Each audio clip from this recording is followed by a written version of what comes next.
Hi, welcome back. This is Elaine with Quailcore Games. As you may or may not know, one of the most important parts of game development is getting a lot of player feedback early and often. I was lucky enough to get into two festivals a few weeks ago.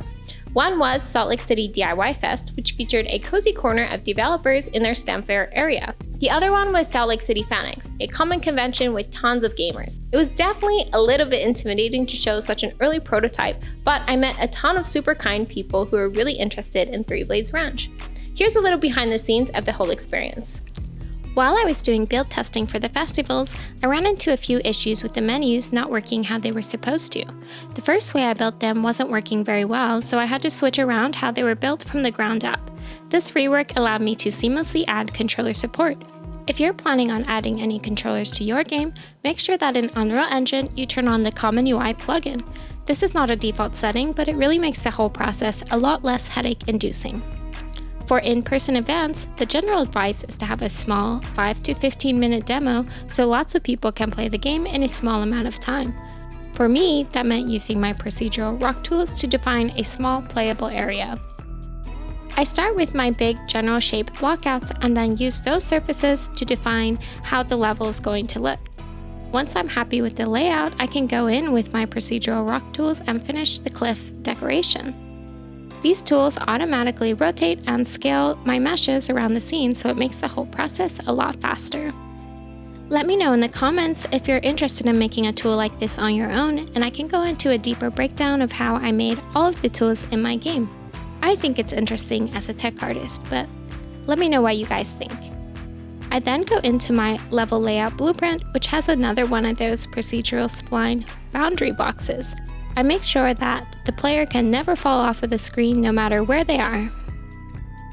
And there we go, with a few final touches like God Rays, that's a finished version of the right side of my map. At my booth, I also wanted people to easily be able to follow all of my social media and wishlist Three Blades Ranch on Steam. I decided to make a quick 8.5 by 11 sheet with a QR code that links to all of my pages. You can try to scan this on your screen and follow me right now as well. I finished putting these into a little file folder that I bought on Amazon, and I think it turned out really cute. What do you think? If you'd like to see more of my development journey, make sure to like and subscribe, as well as wishlist the game on Steam so you can get all the updates as I continue to work on them.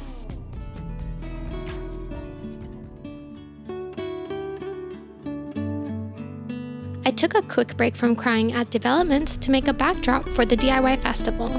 One of the requirements was to have a 10-foot by 10-foot area. I really wanted to make the vibes of the booth super cute, cozy, and inviting, so I decided to go to the fabric store and make the backdrop myself.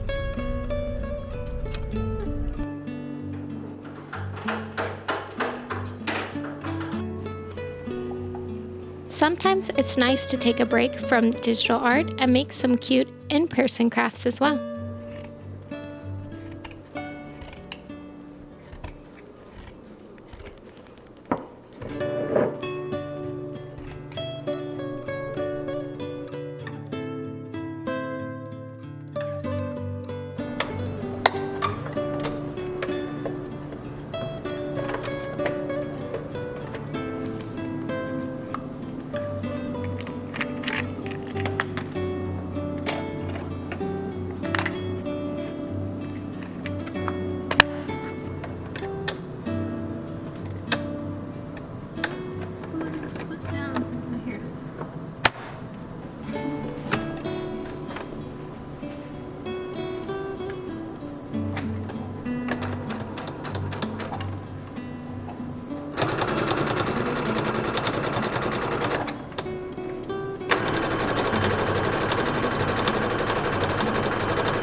With some emotional support from my zoo at home, I cut and sew all the pieces to fit over a PVC frame, sort of like making a gigantic curtain.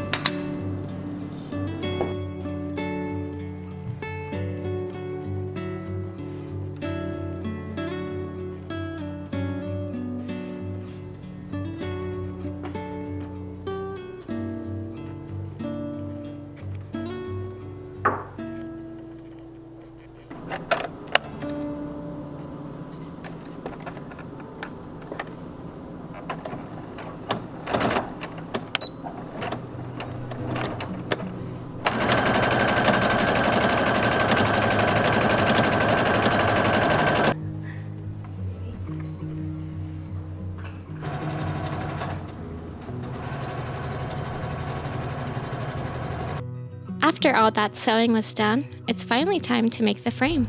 I looked on Pinterest for some simple instructions and got to work.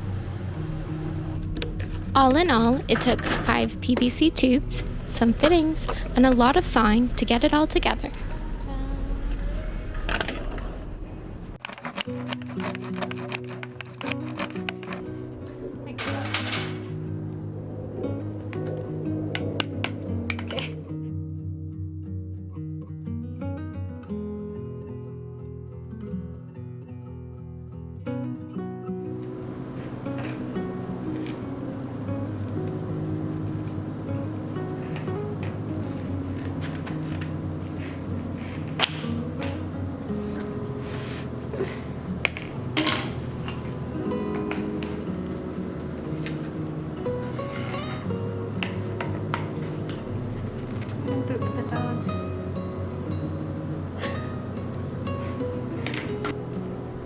With the frame built and all the sewing done, the final step is just to test out how the fabric hangs.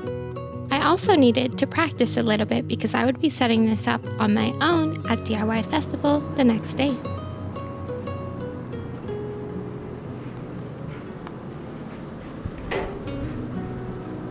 And there it is, one 10-foot backdrop ready for the festival. I was so sleep deprived that I didn't get enough footage, but here's our only photo from the event. It was definitely a lot of fun, and I look forward to doing it again next year.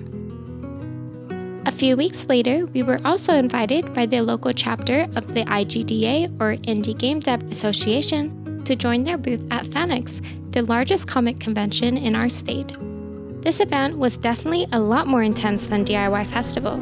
It went all day long from 9 a.m. to 8 p.m., so we were exhausted, but it was so much fun.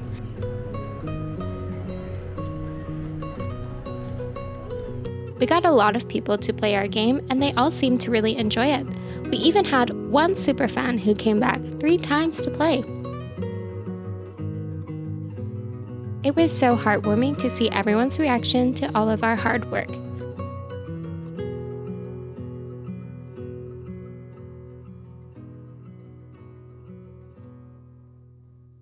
FanX was definitely a great learning experience.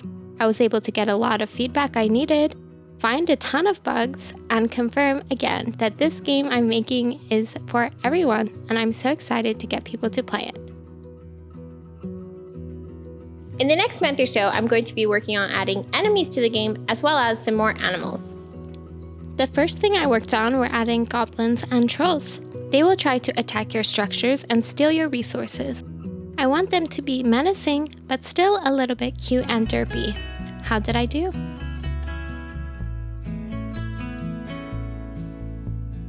Next, we have some sheep. I worked off my base cow model to ensure that the density and size of the voxels are consistent across all animals.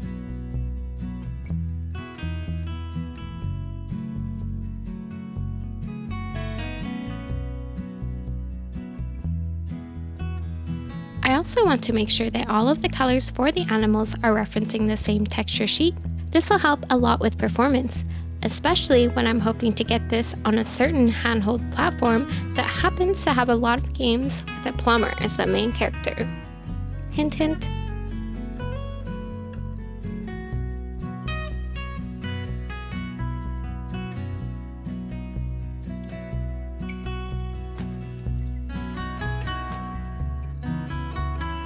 Hopefully these are as fluffy and as adorable as you were hoping for. Thank you so much for sticking with such a long video. It's so fun to share my process as I continue to work on 3 Blades Ranch. See you all soon!